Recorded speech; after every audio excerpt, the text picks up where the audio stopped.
Hey coin collectors, and welcome to DC Coin World International Coin Channel. And today we're going to focus on this one over here on the right, the 1998 United States Washington quarter.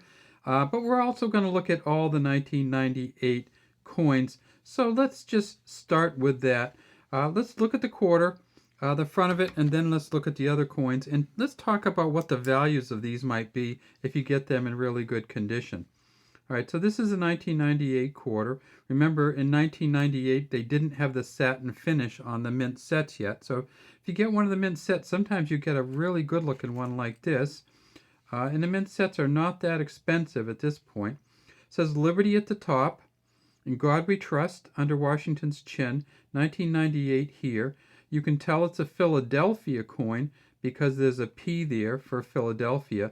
And at Philadelphia in 1998, they made 896 million of these.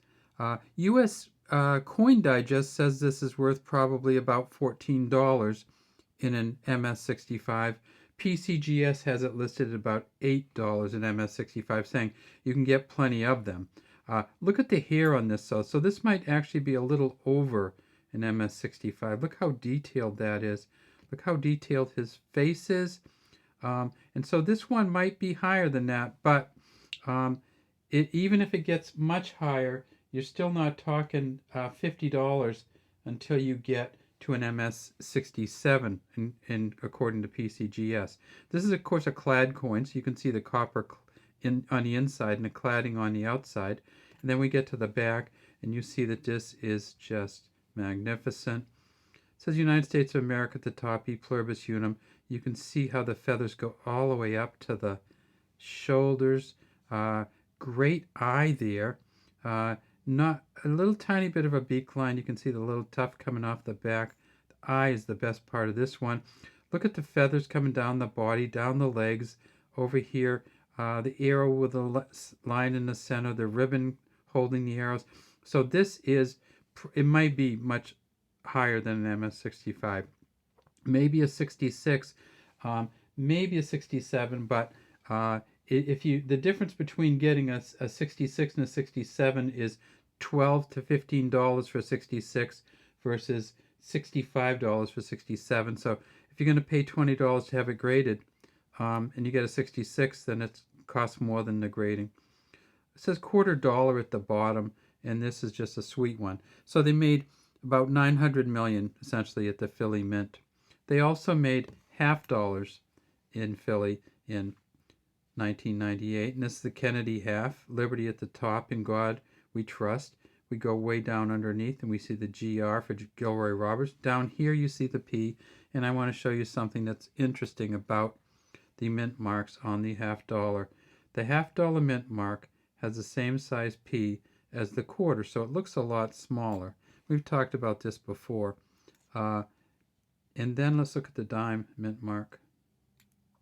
Well, look at that. The dime mint mark has the same size P as the $50. So there you go. So Kennedy half. We flip it over on the back, and of course it's the Frank Gasparo reverse on here. And there's the FG eagle holding the feathers. If we go right in here, we can see this one has lots of olives on this olive branch and really defined arrows on this one. So this is another one that's pretty good. In MS65 though, we would get up to maybe $14, $12.50, I'm sorry, $12 or $13 in the US coin guide.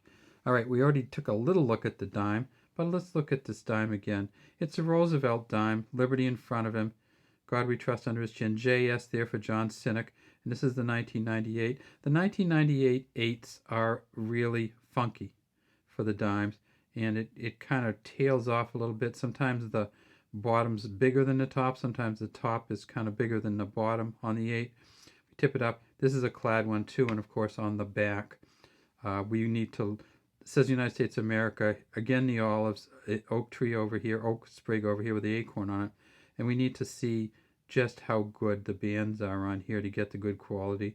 And we notice down here that you can't really see the separation of the bands, so this is not going to be too high quality, probably under MS65. Next, we have the nickels. In the 1998 nickels, some of them are the best defined nickels you can get, especially if you get one from the San Francisco Mint. So we see it says Liberty over here. There's a star. There's a year 1998, and there's the P. And again, the same size P that's on the penny, the dime. I mean, not on the penny, on the dime, the quarter, and the half. We tip it up, and we see that we call it a nickel, but it's really copper nickel, almost mostly copper, but it has a nice shine to it. And then we get this one, and we see that there, if you get the uncirculated mint sets, a lot of times you can get pretty close to full steps on some of these. A little bit scratchy here, but still that definition on the steps is really kind of nice. And by 1998 we're up to the 6 full steps from the 5. I think that changed in 92. And then finally, for 1998 we do have the penny, but the penny does not have a mint mark on it. So no mint mark on the Philadelphia in 1992.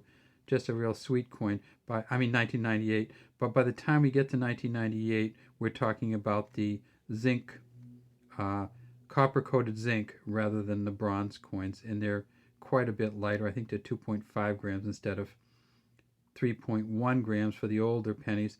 And then there's the Frank Sparrow, who actually did the Lincoln Memorial, Lincoln Monument engraving also. There were 2 other mints that made coins. The San Francisco Mint made the coins, the proof set coins, and then if we can find it, the Denver Mint made coins also, and there is the D for the Denver Mint. All right, so look for these quarters. A little bit of argument about which one is or what the price might be. PCGS says MS65 maybe closer to $8. A US Coin Digest says it's maybe $14. So look for them. They're great coins. And when you get them, look at the hair, look at the eyes and mouth, and look on the back and see the definition of the feathers and the arrows. Have a great day from DC Coin World International Coin Channel.